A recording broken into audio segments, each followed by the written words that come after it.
You wasted your whole day procrastinating. Now it's late, and your exam is tomorrow. Panic sets in. But what if I told you that staying up all night to catch up is actually the fastest way to fail? And here's the real twist. The step that could save your grades doesn't even happen while you're awake. In this video, I'll show you how to recover from today's disaster and still walk into your exam confident. Stick with me because the part you'll least expect is the one that makes the difference. Calm down and reset. First, breathe. Right now, your brain is probably screaming, "It's too late, I ruined everything." That guilt, that regret, that wave of panic, it's normal. But here's the truth. One wasted day won't destroy your grades. What matters is what you do from this moment forward. And no, you don't need 10 hours to make progress. You need a plan. You need to stop trying to do everything perfectly and instead focus on damage control. Because tonight isn't about mastering the entire textbook. It's about doing the smartest, most effective work with the little time you have. And trust me, that's possible. Step 1. Prioritize ruthlessly. So here's the first rule. You cannot study everything, and that's okay. The students who try to cram it all at once are the ones who end up remembering nothing. Instead, you need to prioritize ruthlessly. Ask yourself, what's most likely to show up on the exam? What topics did the teacher stress in class? What are the recurring themes in past papers? Those are your gold mines. Think of it like packing a suitcase.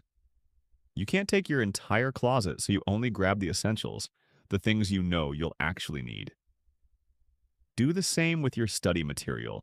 If you spend just a few minutes deciding what to cut out, you'll instantly double the power of the time you have left.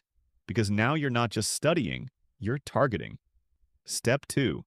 Active recall over passive reading. Here's where most students waste their night. They sit down with a textbook, read line after line, highlight a few words, and convince themselves they're studying.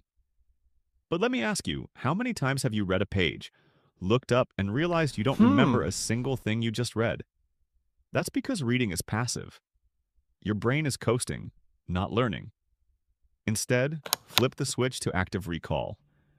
Cover the page, close your eyes, and force yourself to explain the concept. Write down the main points from memory, or turn your notes into quick-fire questions and test yourself. Your brain only remembers what it struggles to retrieve. So if you feel a little uncomfortable, if you're sweating to recall that definition, that's not failure. That's learning happening in real time. Step 3. Teach it out loud. Now take it one step further. Teach it. Yes, teach it out loud, as if you were the professor. Here's the secret. When you teach, your brain is forced to organize the messy puzzle pieces of information into something clear and logical.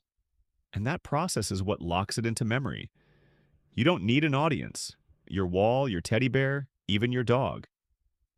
Congratulations, they're now your students. If you can explain it simply to them, you're ready for the exam. If you stumble, good. That shows you exactly where you need to review. It feels silly, but it's one of the fastest ways to make knowledge stick. Step 4. Study sprints with micro breaks. But here's the catch. You can't just sit there for hours straight. Your brain has limits. So instead of dragging yourself through endless sessions, use study sprints. Go hard for a 15 to 20 minutes, then take a tiny 3-minute break. Get up, stretch, breathe, reset, then dive back in. And here's the magic. When you focus deeply in short bursts, you'll absorb far more in 90 minutes than in 6 distracted hours of fake studying. No phone, no notifications. Airplane mode is your best friend. This isn't about studying longer, it's about studying sharper. Step 5. Sleep is the secret weapon. Now here's the part almost every panicked student gets wrong. They try to pull an all-nighter. And let me be blunt. That's the fastest way to sabotage yourself. Why? Because your brain doesn't store knowledge while you're awake. It locks it in while you sleep. That's when short-term facts move into long-term memory. So don't sacrifice sleep. Instead, study smart tonight, then get at least a few solid hours of rest. In the morning, do a quick 10 to 15-minute review of your key points. That 1-2 punch, nighttime focus, morning refresh, is infinitely more powerful than staying up until sunrise staring at notes you won't even remember. And if you're still doubting yourself, listen, I've been there. I've wasted entire days, felt the crushing guilt, and thought it was over. But here's what I realized. Exams aren't about how many hours you study. They're about how smart those hours are. One bad day doesn't define your future. What defines you is how you respond in the crunch. Tonight, you have the chance to turn panic into progress and a wasted day into a surprising win. You can turn today's disaster into tomorrow's success. If this helped you, make sure